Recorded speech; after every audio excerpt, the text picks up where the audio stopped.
आज की ये कहानी मेरे एक करीबी दोस्त संतोष की है, जो कि अपनी फैमिली के साथ उड़ीसा के एक छोटे से गांव में रहा करता था।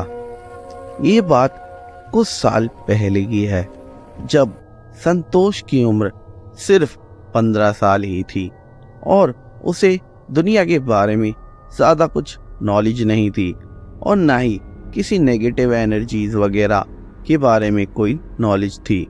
और संतोष के पापा आर्मी में थे और वो ज़्यादातर अपनी फैमिली से और घर से दूर ही रहा करते थे। इसलिए संतोष सिर्फ अपने बड़े भाई और अपनी माँ के साथ ही रहा करता था और उनकी फैमिली एक नॉर्मल सी मिडिल क्लास फैमिली थी और वो रोज़ अपनी ज़िंदगी डेली लाइफ नॉर्मल लोगों की तरह ही जी रहे थे। पर आगे जाके उनकी लाइफ में कुछ ऐसे चेंजेस आने वाले थे जिनका उन्हें कोई भी अंदाज़ा नहीं था। एक वक्त संतोष और उसकी फैमिली की ज़िंदगी में ऐसा आता है जहां पर उन्हें अपना घर किसी परेशानी की वजह से बदलना पड़ता है, पर उसके बाद उन्हें नया घर मिलना काफ़ी ज़्यादा मुश्किल हो जाता है और उन्हें काफ़ी ज़्यादा कोशिश करने के बाद भी आसानी से कोई घर नहीं मिल पाता है। फिर कुछ टाइम बाद, कुछ दिन बीतने के बाद और बहुत ही ज़्यादा ढूंढने के बाद फाइनली उन्हें एक घर मिल जाता है। अब जो घर उन्हें मिला था वो गांव से दूर तो था ही, तो इस वजह से वो लोग थोड़े से कंफ्यूज थे कि हमें यहाँ रहना चाहिए या नहीं। और उस घर के आसपास भी ज़्यादातर कोई घर नहीं था और ये घर जंगल के बिल्कुल पास था। लेकिन काफ़ी कुछ सोचने के बाद वो लोग फैसला कर लेते हैं कि उनके पास कोई और ऑप्शन नहीं है और वो लोग वहीं उसी घर में रहने का फैसला कर लेते हैं। और उस टाइम पर गर्मियों का वक्त चल रहा था और बच्चों को स्कूल की तरफ से भी गर्मियों की छुट्टी मिल गई थी और वो सभी पूरी फैमिली अपना ज़्यादातर वक्त उस घर में ही बिताया करते थे। यानी कि संतोष अपनी फैमिली के साथ काफ़ी क्लोज था, यानी कि अपने बड़े भाई और अपनी माँ से। लेकिन संतोष को और उसके भाई को वो घर ज़्यादा कुछ पसंद नहीं आया, क्योंकि वहाँ आसपास कोई ज़्यादा घर नहीं थे और ना वहाँ उनका कोई दोस्त बन सकता था, क्योंकि वहाँ पर ज़्यादा बच्चे भी नहीं थे। तो वो लोग वहाँ पर काफ़ी ज़्यादा अकेला सा महसूस करने लगे थे, क्योंकि वो घर काफ़ी ज़्यादा सुनसान जगह पर था। और संतोष और उसका भाई इस बात से बहुत ही ज़्यादा दुखी थे। एक दिन दोपहर के टाइम संतोष की माँ बाजार से कुछ सामान लेने चली गई, तो उस वक्त घर में बस संतोष और उसका भाई रह गया था और भाई घर में अंदर टीवी देख रहा था। संतोष के भाई को पहले से ही ये बात पता थी कि संतोष बचपन से ही ये भूत प्रेत वगैरह से बहुत ही ज़्यादा डरता है और संतोष का भाई पहले से ही बहुत ही ज़्यादा बदमाश था और संतोष को वो भूत प्रेत की बातों से बहुत ही ज़्यादा डराया करता था और कुछ अजीब अजीब सी आवाज़ें भी निकालता था संतोष को डराने के लिए।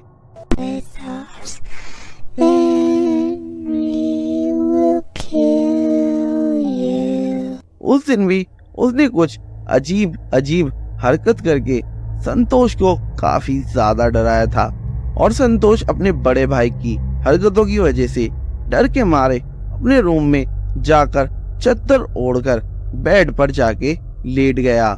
पर अब उसके साथ वहाँ जो होने वाला था वो उसके बचपन से लेके अब तक का डर को और भी ज्यादा बढ़ा देने वाला है। संतोष डर के मारे बेड पर चादर ओढ़कर तो लेटा ही था और उसको इतना ज्यादा डर लग रहा था कि वो किसी से ना तो कुछ बोल रहा था और ना ही वो कुछ देख रहा था। बस वो चुपचाप उस बेड पर ही लेटा हुआ था। फिर कुछ टाइम बाद वो नोटिस करता है कि बेड के नीचे से कोई उसके पैरों को पकड़ रहा है। पर वो सोचता है कि वो शायद उसका भाई है और वो उसको फिर से परेशान कर रहा है। और फिर वो अपने भाई से बोलता है कि भाई रहने दो, मुझे परेशान मत करो। और ऐसे वो अपने आप को परेशान ना करने के लिए कहता है। वो कई बार ये बात बोलता है, पर जब उसका भाई कोई रिप्लाई नहीं देता तो वो थोड़ी सी चद्दर को हटाकर देखता है और वो देखता है उसका भाई हॉल में बैठकर टीवी देख रहा है। और फिर एक साथ वो पैनिक हो जाता है कि जब मेरा भाई वहाँ हॉल में है तो ये मेरे पैर किसने पकड़े थे। एंड लिटरली वो उस चीज से बिल्कुल कांप जाता है और वो बहुत ही ज्यादा डर जाता है। और इस वजह से उसको बहुत तेज बुखार भी आ जाता है। और फिर कुछ टाइम बाद उसकी माँ घर वापस आती है तो देखती है कि संतोष को तो काफी ज्यादा तेज बुखार है, वो काफी डरा हुआ सा भी है।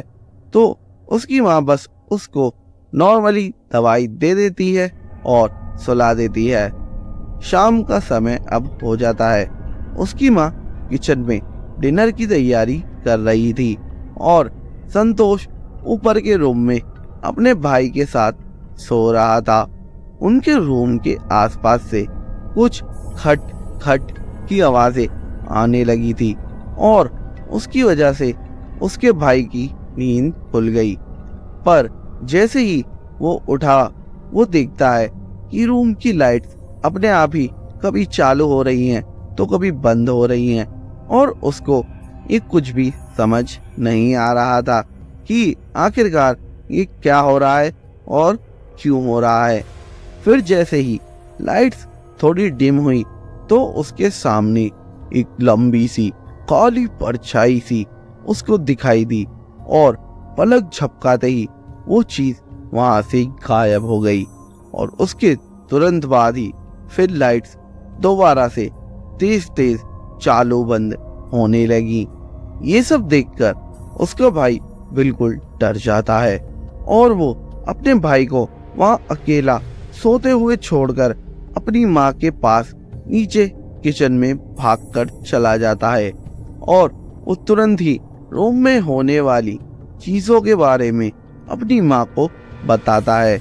और वो अपनी माँ को वो सब बातें पूरी बता ही रहा होता है, इतने में ही ऊपर से रोता हुआ और भी ज्यादा डरा हुआ संतोष भागा भागा नीचे माँ के पास आता है।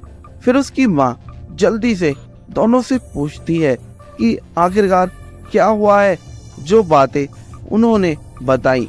ये बातें सुनकर उसकी माँ के होश उड़ गए।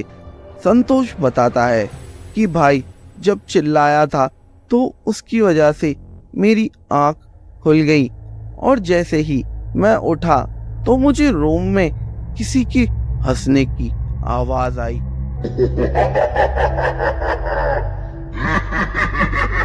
जैसे कोई बहुत ज्यादा बुरी तरह से हंस रहा हो। और फिर मेरा ध्यान रूम के कोने में गया जहां मैं देखता हूं कि एक काला साया वहां कोने में बैठकर मुझे देखकर हंस रहा है और उसके काफी नुकीले दांत भी थे। और उस चीज को देखते ही मैं वहां से भाग आया। और जब संतोष अपनी माँ को वो बात पूरी बता देता है उतने में ही वहां से लाइट चली जाती है और वहां बिल्कुल अंधेरा हो जाता है।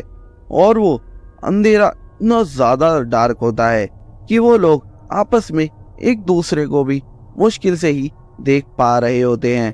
इसलिए वो लोग एक दूसरे के हाथ पकड़ लेते हैं और तभी वहां से एक आवाज आती है कि इस घर से चले जाओ, इस घर से चले जाओ। ये आवाज सुनने के बाद वो बहुत ही ज्यादा डर जाते हैं और तुरंत ही उस घर को छोड़कर वहां से भाग जाते हैं। और फिर अगले ही दिन वो उस घर को पूरी तरह से छोड़ देते हैं और जब तक उन्हें कोई नया घर नहीं मिलता तो वो अपने किसी रिलेटिव के घर पर कुछ दिनों के लिए रुक जाते हैं।